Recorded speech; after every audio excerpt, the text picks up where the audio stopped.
నమస్కారం vision news కి స్వాగతం. ఈనాటి వార్తలు. భీమవరం పట్టణంలో ఉన్న స్థానిక చింతలపాటి బాపిరాజు స్కూల్ నందు జిల్లా పోలీస్ శాఖ ఆధ్వర్యంలో నిర్వహించిన యోగాంధ్ర 2025 కార్యక్రమంలో భీమవరం డీఎస్పీ శ్రీ ఆర్ జయ సూర్య మరియు టౌన్ ఇన్స్పెక్టర్ కాళీచరణ్ ఇతర పోలీస్ అధికారులు సిబ్బంది పాల్గొని యోగా ప్రాముఖ్యతను తెలియజేస్తూ విద్యార్థులతో కలిసి యోగాసనాలు వేశారు. ఈ సందర్భంగా జిల్లా పోలీస్ అధికారులు మాట్లాడుతూ యోగా శారీరక మానసిక ఆరోగ్యానికి ఎంతగానో తోడ్పడుతుందని, ఒత్తిడిని తగ్గించి ఏకాగ్రతను పెంచి రోగనిరోధక శక్తిని పెంపొందించడంలో కీలక పాత్ర వహిస్తుందని చెప్పారు. ప్రతి ఒక్కరూ యోగాను తమ దైనందిన జీవితంలో భాగం చేసుకోవడం ద్వారా ఆరోగ్యకరమైన జీవనాన్ని గడపవచ్చు అని తెలిపారు. యోగాంధ్ర 2025 కార్యక్రమం ప్రజల్లో యోగాపై మరింత అవగాహన పెంచడానికి, అందరూ యోగాభ్యాసం చేయడానికి దోహదపడుతుందని ఆశాభావం వ్యక్తం చేశారు. మంగళవారం కలెక్టరేట్లోని జిల్లా జాయింట్ కలెక్టర్ ఛాంబర్లో జేసీ రాహుల్ కుమార్ రెడ్డి అధ్యక్షతన జిల్లా పరిశ్రమలు మరియు ఎగుమతి ప్రోత్సాహక కమిటీ సమావేశం జరిగింది. ముందుగా గత సమావేశంలో చర్చించిన అంశాలపై తీసుకున్న చర్యలను నివేదించారు. ఈ సందర్భంగా జేసీ మాట్లాడుతూ జిల్లా స్థాయి నుండి పట్టణ, గ్రామీణ ప్రాంతాల్లో యువతకు పారిశ్రామిక పెట్టుబడులు యూనిట్ల స్థాపనపై అవగాహన కల్పించాలని సంబంధిత శాఖాధికారులను ఆదేశించారు. కొత్తగా పారిశ్రామిక రంగంలోకి అడుగు పెట్టాలనుకున్న వారికి ఆర్థిక ప్రోత్సాహాన్ని అందించేలా బ్యాంకర్లతో సమన్వయం చేయడం జరుగుతుంది అన్నారు. వశిష్ఠ గోదావరిలో పడవల మీద సాగర సంగమం వద్ద యోగాభ్యాసంలో ప్రభుత్వ విప్, స్థానిక శాసనసభ్యుడు బొమ్మిడి నాయకర్, జేసీ రాహుల్ కుమార్ రెడ్డి, డిఆర్ఓ ఎం వెంకటేశ్వర్లు సంయుక్తంగా పాల్గొని యోగాసనాలు వేశారు. ఈ సందర్భంగా స్థానిక శాసనసభ్యుడు విప్ బొమ్మిడి నాయకర్ మాట్లాడుతూ యోగాంధ్ర కార్యక్రమాన్ని ఎన్డీఏ ప్రభుత్వం ఛాలెంజింగ్ గా తీసుకుందని, అందుకు అనుగుణంగా విజయవంతం చేయడానికి ప్రతి ఒక్కరూ ముందడుగు వేయాలని అన్నారు. ప్రధానమంత్రి నరేంద్ర మోడీ, ముఖ్యమంత్రి చంద్రబాబు, ఉప ముఖ్యమంత్రి పవన్ కళ్యాణ్ పిలుపుతో యోగాంధ్ర కార్యక్రమం కన్నుల పండుగగా జరుగుతుందని అన్నారు. కరోనా వలన ఎంతో మంది ప్రాణాలు కోల్పోయారని, మరెంతో మంది వీధిన పడ్డారని బాధపడ్డారు.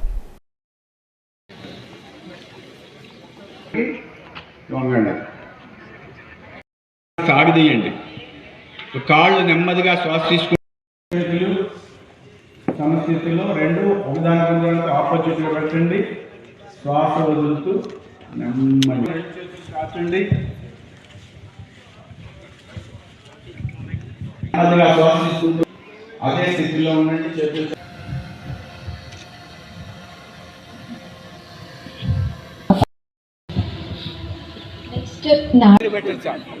నడుము విరగొట్టండి. పొట్ట మీద బేస్ అయి ఉండాలి. పొట్ట తగ్గుకోవాలి. పైకి చూడండి.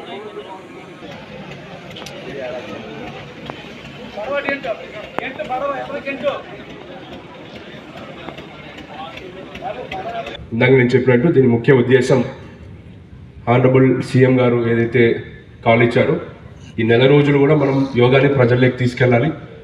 ప్రజలకి యోగా గురించి, దాని యొక్క ఆరోగ్యం మీద ఉన్న మంచి ఎఫెక్ట్ మీద ప్రజల్లోకి బాగా తీసుకెళ్లాలన్న ఉద్యమం లాగా చేయాలని చెప్పేసి ఆయన చెప్పిన ఇన్స్ట్రక్షన్స్ ప్రకారము ఇలా చేయడం జరుగుతుంది. నెల మొత్తం కూడా ప్రజల్లోకి యోగాని తీసుకెళ్ళడం జరుగుతుంది. అదేవిధంగా టూరిజంను కూడా మనం ప్రమోట్ చేసుకోవాలి. యోగాని టూరిజం ప్లేసెస్లో చేస్తే అది వరల్డ్ వైడ్, ఎందుకంటే international yoga day, it's not Indian yoga day, it's international yoga day. Yoga అనేది ఇంటర్నేషనల్ యాక్సెప్ట్ చేయబడిన ఒక ప్రాసెస్ కాబట్టి దీన్ని మనం ప్రపంచం వ్యాప్తంగా మన టూరిస్ట్ డెస్టినేషన్స్ తీసుకెళ్లాలని చెప్పి ఉద్దేశంతో మన హానరబుల్ సీఎం గారు మీ జిల్లాలో ఉన్న 4 ప్లేసెస్ చేయమని చెప్పారు. మనం ఫస్ట్గా ఈ 27వ తేదీన వలందర్ రేవు గోదావరి గట్టు మీద చేయడం జరుగుతుంది. తర్వాత 3వ తేదీ మనము పెనుగొండ అమ్మవారి సమక్షంలో చేయడం జరుగుతుంది. తర్వాత 9వ తేదీ మళ్ళీ ఇదే నియోజకవర్గంలో మొగల్తూరు మండలం పేరుపాలెం బీచ్లో మనము పెద్ద ఎత్తున చేయడానికి ఈ కార్యక్రమం కూడా చేస్తున్నాము. అదేవిధంగా 16వ తేదీ అల్లూరి సీతారామరాజు స్టాచ్యూ ఏదైతే మన హానరబుల్ ప్రధానమంత్రి గారు ఇనాగరేట్ చేశారో భీమవరంలో, ఆ స్టాచ్యూ దగ్గర రోడమ్మని కూడా మనం చేయడం జరుగుతుంది. ఇది కాకుండా 19వ తేదీ జూన్ 19వ తేదీ మనము డిఎన్ఆర్ కళాశాలలో, ఇక్కడ కూడా వైఎన్ కళాశాల స్పోర్ట్స్ పర్సన్స్, అథ్లెట్ గ్రూప్స్ అని ఒక థీమ్ బేసిస్లో ఆట ఆడుతున్న ప్రతి వ్యక్తిని కూడా ఆ రోజు పిలిపించి యోగా చేయడం జరుగుతుంది. దాదాపు 5 నుంచి 6 వేల మంది మనం ఆ రోజు యోగా చేసి ఒక రికార్డుగా మనం చేయాలని చెప్పి ఆశిస్తున్నాను.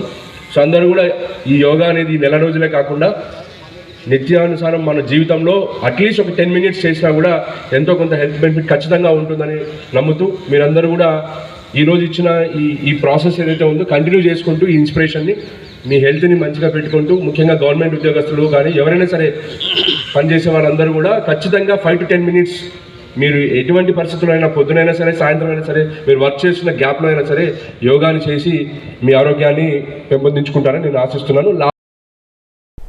అత్తిలి శివారు రామన్నపేటలో గల ఐశ్వర్యదుర్గ అమ్మవారి ఆలయంలో వైశాఖ మాసం అమావాస్య సందర్భంగా ప్రత్యేక అర్చనలు నిర్వహించారు. ఆలయ అర్చకులు చేబ్రోలు రామలింగేశ్వర స్వామి ఆధ్వర్యంలో అమ్మవారికి అభిషేకం, కుంకుమ పూజలు నిర్వహించారు. విశేషంగా అలంకరించారు. భక్తులు పాల్గొని తీర్థప్రసాదాలు స్వీకరించారు. ఉపాధి హామీ చట్టం కూలీలకు ఒక వరం లాంటిదని, దీనిని కాపాడుకునేందుకు కూలీలందరూ ఐక్యం కావాలని వ్యవసాయ కార్మిక సంఘం జిల్లా సహాయ కార్యదర్శి బళ్ళ చినవీర భద్రరావు, ఆంధ్రప్రదేశ్ కౌలు రైతుల సంఘం జిల్లా ఉపాధ్యక్షుడు కేత గోపాలన్ కోరారు. ఉపాధి హామీ పర్యటనలో భాగంగా అత్తిలి మండలం కంచుమర్రు, ఇడూరు గ్రామాల్లో పనిచేస్తున్న ఉపాధి కూలీలను కలిసి ఇబ్బందులను అడిగి తెలుసుకున్నారు. గ్రామీణ ప్రాంతాల్లో కూలీల వలసల నివారణకు ఉన్న ఊర్లోనే కల్పించమని కోరగా, వ్యవసాయ కార్మిక సంఘం చేస్తున్న ఉద్యమ పోరాటాలకు కూలీలందరూ అండగా నిలిచి ఉపాధి హామీ చట్టాన్ని పరిరక్షించుకోవాలని వారు కోరారు. ఈ కార్యక్రమంలో దొంగనాగ్ శ్రీనివాసరావు, షేక్ రహీం, సరళ కనకరాజు, బికం రాజబాబు, నేలపాటి ప్రసన్న కుమారి తదితరులు పాల్గొన్నారు. భారత తొలి ప్రధాని జవహర్లాల్ నెహ్రూ ప్రముఖ సంఘ సంస్కర్త కందుకూరి వీరేశలింగం వర్ధంతిని అత్తిలి శాఖ గ్రంథాలయంలో నిర్వహించారు. నెహ్రూ, వీరేశలింగం చిత్రపటాలకు గ్రంథాలయాధికారి కృష్ణారావు పూలమాలలు వేసి నివాళులర్పించారు. వేసవి శిక్షణలో భాగంగా విద్యార్థుల చేత పుస్తక పఠనం చేయించారు. నీతి కథలు చదివించారు. రిసోర్స్ పర్సన్ కోమలి శతక పద్యాలు, యోగాపై అవగాహన కల్పించారు. పోటీలు నిర్వహించారు. వెంకటేశ్వరరావు, దానకృష్ణ, వై ప్రసాద్, సిహెచ్ లలిత, శ్రీదేవి తదితరులు ఈ కార్యక్రమంలో పాల్గొన్నారు. ఈ నెల 28న బుధవారం ఉదయం 9 గంటల నుండి 10 గంటల వరకు డయల్ యువర్ డిఎం ప్రోగ్రాం జరుగుతుందని RTC Tanuku depot manager Sappa Giridhar Kumar తెలిపారు. హైదరాబాద్, తిరుపతి, విజయవాడ సర్వీసులపై తమ సూచనలు, ఫిర్యాదులు తెలియజేయాలని కోరారు.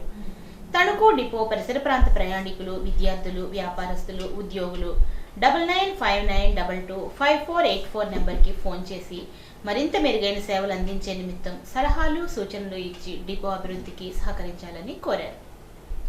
తణుకు నియోజకవర్గ కాంగ్రెస్ పార్టీ ఆధ్వర్యంలో జవహర్లాల్ నెహ్రూ వర్ధంతిని ఘనంగా నిర్వహించారు. భారత తొలి ప్రధానిగా, పంచశీల సిద్ధాంతకర్తగా దేశాన్ని అభివృద్ధి పదంలో తీసుకుని వెళ్లారని నియోజకవర్గ ఇన్ఛార్జ్ దిర్సిపో రామకృష్ణ అన్నారు. నెహ్రూ విగ్రహానికి పూలమాలలు వేసి నివాళులర్పించారు. పలువురు కాంగ్రెస్ నాయకులు ఈ కార్యక్రమంలో పాల్గొన్నారు. అంతర్జాతీయ ద్రవ్యనిధి విడుదల చేసిన ప్రపంచ ఆర్థిక వ్యవస్థ జాబితాలో భారతదేశం 5వ స్థానం నుంచి 4వ స్థానానికి చేరుకుందని, 2014లో నరేంద్ర మోదీ ప్రధానమంత్రిగా బాధ్యతలు స్వీకరించిన సమయంలో భారతదేశం 11వ స్థానంలో ఉండేదని, ఈ 11 సంవత్సరాల్లో భారత ప్రభుత్వం తీసుకున్న అనేక విధానాల వల్ల ఈ రోజు 4వ స్థానానికి చేరుకొని 3వ స్థానం కోసం పరుగులు పెడుతోందని బీజేపీ నాయకురాలు ముల్లపూడి రేణుక అన్నారు. Start up India, make in India, digital India వంటి విధానాల ద్వారా మన దేశం యొక్క తలసరి ఆదాయం 10 సంవత్సరాల్లో రెట్టింపైందని అన్నారు. ఈ సంవత్సరం 6.2% వృద్ధి రేటు సాధిస్తుందని అంచనా వేశారని, ఇదే కొనసాగితే రాబోయే 2-3 సంవత్సరములలో జర్మనీని అధిగమించి ఇండియా 4.187 ట్రిలియన్ ఎకానమీగా, జపాన్ 4.186 ట్రిలియన్ ఎకానమీని అధిగమించి 4వ స్థానానికి చేరుకుందని అన్నారు. 2047 నాటికి వికసిత భారత్ లక్ష్యంగా 30 ట్రిలియన్ ఎకానమీగా భారతదేశం అభివృద్ధి చెందుతుందని అంచనా వేశారని, ఆ దిశగా నరేంద్ర మోడీ ప్రభుత్వం అన్ని రంగాల్లో కార్యక్రమాలు, విధానాలు రూపొందించుకొని ముందస్తు ప్రణాళికతో ముందుకు వెళ్తుందని అన్నారు. అందరికీ నమస్కారం. నరేంద్ర మోడీ గారు 2014లో మొట్టమొదటిసారి ప్రధానమంత్రిగా బాధ్యతలు చేపట్టినప్పుడు IMF రిపోర్ట్ ప్రకారం భారతదేశం మరి ప్రపంచ ఆర్థిక వ్యవస్థలో మనం చూసినట్లయితే 11వ స్థానంలో ఉండేది. అది ఈరోజు 11 సంవత్సరాల తరువాత మరి భారతదేశం ఈరోజు 4వ స్థానానికి వచ్చింది. ఇది కేవలం భారతీయ జనతా పార్టీ, నరేంద్ర మోడీ గారి యొక్క ఆధ్వర్యంలో వారు తీసుకున్నటువంటి అనేక సంస్కరణలు, అనేక నిర్ణయాలు, అనేక పాలసీల మూలంగా ఇది సాధ్యం అయ్యింది. ఈ రోజున మనం ఒకసారి గమనించినట్లయితే లాస్ట్ 10 ఇయర్స్గా అనేక సంస్కరణలు తీసుకొచ్చారు, చాలా ఇనిషియేటివ్స్. అంటే ఒకవైపు మనకున్నటువంటి డెమోగ్రఫిక్ డివిడెండ్ అంటాము. అంటే ఏంటి, మన దేశంలో డిపెండెంట్ పాపులేషన్ కన్నా కూడా వర్కింగ్ పాపులేషన్ అంటే ప్రొడక్టివ్ పాపులేషన్ ఎక్కువగా ఉన్నారు. అది మనకి బలం ఈ రోజున. ఆ యొక్క ఏజ్ గ్రూప్ ఎవరైతే ఉన్నారో వాళ్ళకి కానీ మనం ఒకవైపు ఎడ్యుకేషను, గుడ్ క్వాలిటీ హెల్త్, అలాగే స్కిల్ సెట్ అండ్ ఎంప్లాయ్మెంట్, ఈ 4 కానీ ఇచ్చినట్లయితే వాళ్ళు మెరుగైనటువంటి ప్రొడక్టివిటీ తీసుకురాగలిగినట్లయితే మనకు అందుకే గ్రోత్ రేట్ కూడా మనం చూస్తే ఆల్మోస్ట్ 6% to 6.2% వరకు మనం సాధించగలుగుతున్నాం. అదే మనం ప్రపంచ దేశాల్లో అభివృద్ధి చెందిన దేశాలన్నీ చూస్తే 2.8 నుంచి 3% వాళ్ళది గ్రోత్ రేట్ ఉంటుంది. కానీ ఈరోజు మన దేశంలో ఏదైతే స్టార్టప్ ఇండియా కానీ లేదా మన మేక్ ఇన్ ఇండియా కానీ ఇలాంటి ఇనిషియేటివ్స్ తీసుకోవటం మూలంగా మన భారతదేశంలో బాగా మన ఓన్ అంటే ఆత్మనిర్భర్ భారత్ అన్నాం. ఇవన్నిటి మూలంగా మన దేశంలోనే అనేక రంగాల్లో మనం ముందుకు వెళ్ళటం, మనమే మ్యానుఫ్యాక్చరింగ్ చేసుకోవటం, అలాగే డొమెస్టిక్ మార్కెట్ కూడా మనకి ఎక్కువగా ఉంటుంది. ఎందుకంటే మన దగ్గర వర్కింగ్ క్లాస్ ఎక్కువ అన్నాం. ఆ వర్కింగ్ క్లాస్ ఎక్కువగా ఉండటం మూలంగా ఆ ప్రొడక్ట్ కన్జంప్షన్ కానీ దాన్ని తయారు చేయటం కానీ రెండూ కూడా ఎక్కువగా ఉంటుంది మనకు. అందుకే మనం ఎక్కువగా ఎక్స్పోర్ట్ డ్రివెన్ ఎకానమీ కాదు, మనది మోర్ ఆఫ్ సెల్ఫ్ కన్జంప్షన్. ఈ వార్తలకు స్వల్ప విరామం.